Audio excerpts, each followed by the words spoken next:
Pasca pelantikan Trump, market kripto yang diprediksi bullish ternyata malah bergerak turun. Ini strategi yang harus kalian terapkan supaya bisa tetap cuan. Di tanggal 20 Januari 2025 ini jadi hari yang bersejarah banget buat kita ya, buat gua juga, para investor atau para holders kripto. Kenapa? Karena Donald Trump ya, yang terkenal pro banget sama kripto, akan terpilih lagi, ya akan diangkat, akan dilantik menjadi presiden Amerika. Karena kita semua pasti setuju Amerika sampai detik ini masih jadi kiblat utama pergerakan market kripto secara keseluruhan. Jadi apapun yang terjadi di Amerika sana ya terhadap market kripto yang di sana, itu bakal berdampak banget ke seluruh dunia termasuk ke porto kita. Nggak percaya? Nih, coba kalian lihat chart ini ya. Ketika waktu itu pemilu Amerika selesai dilaksanakan di 5 November 2024 dan hasil quick count-nya ya menghitung atau menyatakan keunggulan Donald Trump, harga Bitcoin-nya langsung spike, langsung lompat dari 60 ribuan ke 90 ribuan.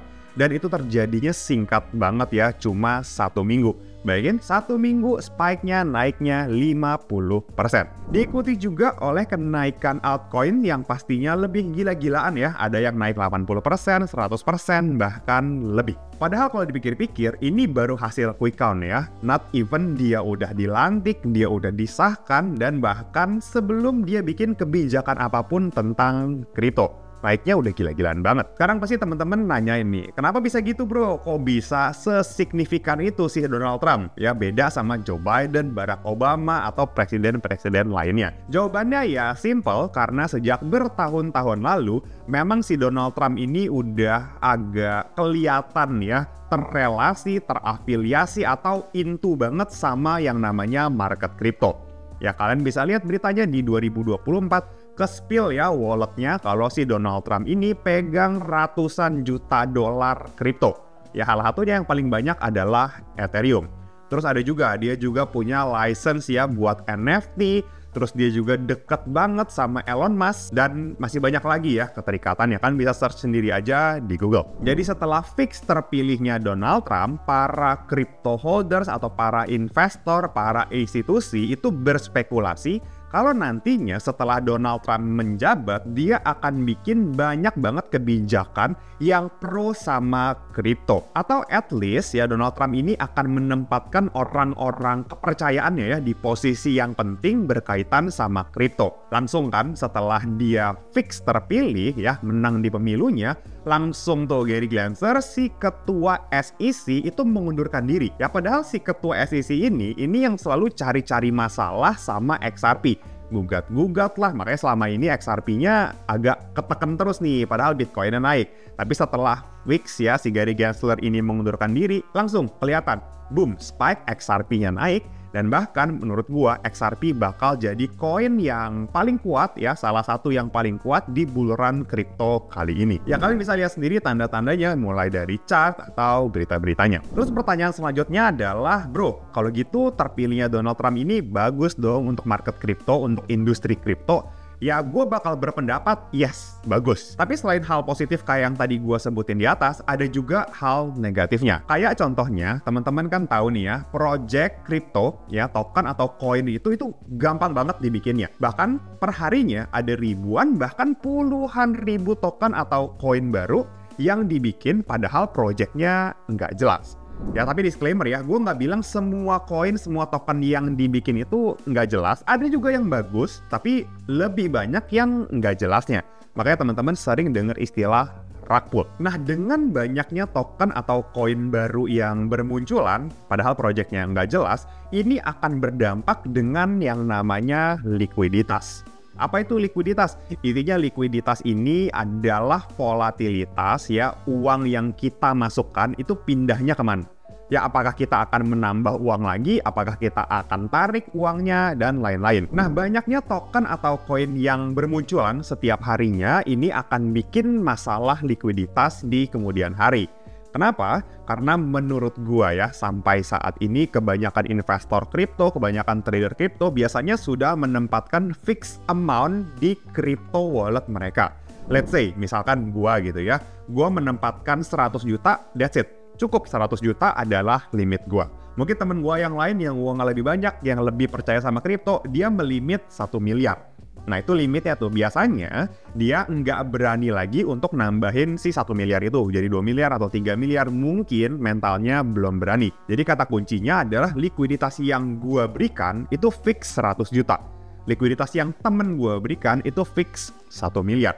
Sehingga dengan banyaknya token, banyaknya kripto yang bermunculan, 100 jutanya gua itu bakalan jadi lebih banyak kepecah. Ya, 1 miliarnya temen gua juga bakalan jadi lebih banyak kepecahnya. Jadi alokasinya untuk setiap token atau koin yang kita invest, itu alokasi per barangnya akan makin sedikit. Kurang lebih gitu ya konsep likuiditas. Nah sekarang kita balik lagi nih, apa hubungannya masalah likuiditas ini sama Donald Trump? Di tanggal 18 Januari 2025, Donald Trump bikin tweet ini ya. Tweet yang menyatakan bahwa barang Trump ini ya, token Trump ini adalah official meme coinnya dia. Ya exactly tepat 2 hari sebelum dia dilantik. Terus apa respon market? Ya udah pasti. Ya, ikutan beli dong. Karena mau apa? Karena mau cuan, ya. Memang naik, betul. Naik dari harga $6 sampai ke $70 cuma dalam waktu 3 hari. Bayangin, 10 kali lipat lebih cuma dalam 3 hari. Terus kalau gitu apa jeleknya? Ya jeleknya ini adalah balik ke masalah likuiditas yang tadi udah kita bahas. Ya kayak tadi, alokasi gue 100 juta. Jadi ketika gue mau ikutan beli Trump, apa yang terjadi? Barang lain gue jual. Ya itu namanya switching. Ya temen gue punya duit 1 miliar tadi kan. Ya dia fix 1 miliar. Dia mau ikutan beli Trump. Ya dia jual barang yang lain. Ya makanya di crypto bubble ini kita lihat ketika Trumpnya naik, barang-barang lain itu turun. Dan turunnya drastis. Yang naik tuh cuma di ekosistemnya Trump ya, ekosistemnya Sol. Nah yang lain ini dibuang untuk beli Trump, untuk beli Sol, untuk beli Raydium dan lain-lain ya di ekosistemnya itu. Nah inilah yang kita sebut sebagai masalah liquidity atau fenomenanya gua sebut sebagai liquidity black hole. Liquidity di barang yang lagi rame, khususnya barang Trump ini ya yang lagi gue bahas, itu akan menyerap likuiditas di barang lain yang bikin barang lain drop. Akhirnya apa? Kita ngejar Trump kan. Anggaplah belinya di 50. Ya, di 60 cuan, di 70 cuan. Tapi kita TP atau enggak? Belum tentu. Kebanyakan orang masih nge-hold. Dan apa yang terjadi? Padahal mereka udah buang barang lain. Mereka HK Trump nih di pucuk FOMO. Sekarang turun. Bahkan per hari ini aja, per video ini dibuat, Trump itu turun minus 45% lebih. Ya, udah balik lagi ke harga 30-an. Artinya apa? Artinya orang yang mengorbankan barang mereka, yang mengorbankan likuiditas di tempat lain untuk HK Trump, untuk FOMO, sekarang kondisinya lagi rugi. Akhirnya apa? Akhirnya mereka kapok, ya. Mereka bilang kripto itu scam. Akhirnya tarik dananya, ya. Dan akhirnya ya udah market kripto kan kehilangan likuiditasnya.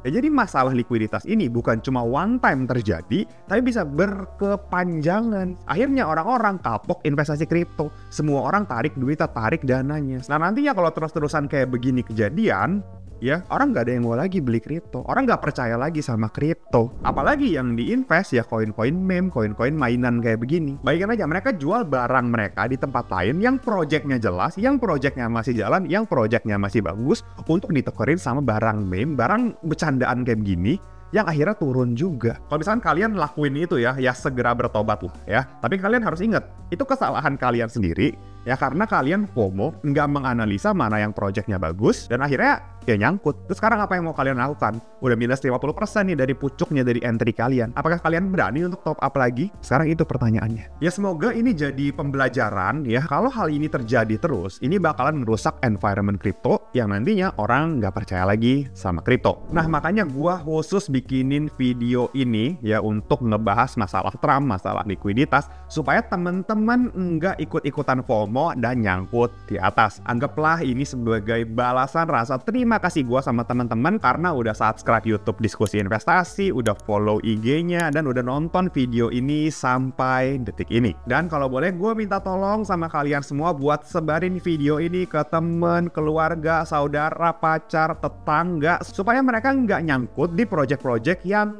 dalam tanda kutip kurang jelas. Tapi disclaimer ya, kalau teman-teman memang mau manfaatin volatilitasnya, naik turunnya yang kenceng itu, boleh lah ya kalian pakai untuk trading ya, jangan untuk invest. Nah untuk tradingan biasanya gue pisahin akun nih ya supaya nggak ganggu porto invest, nantinya gatel gitu ya mau jual barang invest buat dipakai trading. Jadi gue pisahin dan gue tradingnya pakai Okta. Kenapa? Karena dengan Okta ini, ya gue bisa trading lebih cepat, lebih fokus, tampilannya user friendly, dan analisanya jadi jauh lebih enak sih ya kalau menurut gue. Kalau gue analisanya lebih enak, biasanya win rate gue lebih bagus. Dan FYI, kalau kalian trading kripto di Okta, kalian tuh nggak cuma tradingnya big caps-nya doang nih, Bitcoin atau ETH, tapi banyak banget juga altcoin yang bisa kalian tradingkan. Kayak Cardano, BNB, XRP, Solana, Uniswap, pokoknya masih banyak lagi. Pegel mulut gue, nggak cukup durasi video ini buat sebutinnya satu persatu. Dan enaknya lagi nih ya, kalau misalkan harganya naik, kalian long, bisa cuan. Kalau harganya turun, kalian short, bisa cuan juga. Jadi kemanapun pergerakan market, mau naik atau turun, kalian intinya tetap bisa cari cuan di Okta ini. Selain itu, Okta juga ada bonus deposit ya. Kalau kalian top up $300, kalian bisa trading pakai modal $600. Yang tenang aja, cuannya nggak bakalan ditahan, cuannya pasti bakalan bisa kalian withdraw. Yang penting, jangan lupa pas top up kalian masukin ya kode promo bonus top up. Ya, masukin kode promo bonus top up, jangan sampai lupa ya. Karena kalau kalian lupa masukin, kalian nggak dapet bonusnya. Nah, untuk link download dan daftarnya, gue udah taruh di kolom deskripsi ya, supaya kalian gampang nyarinya. Oke, mungkin sekian dulu video kali ini. Semoga bisa bermanfaat dan jadi tambahan referensi buat teman-teman semua. Sampai ketemu di video selanjutnya. Bye-bye.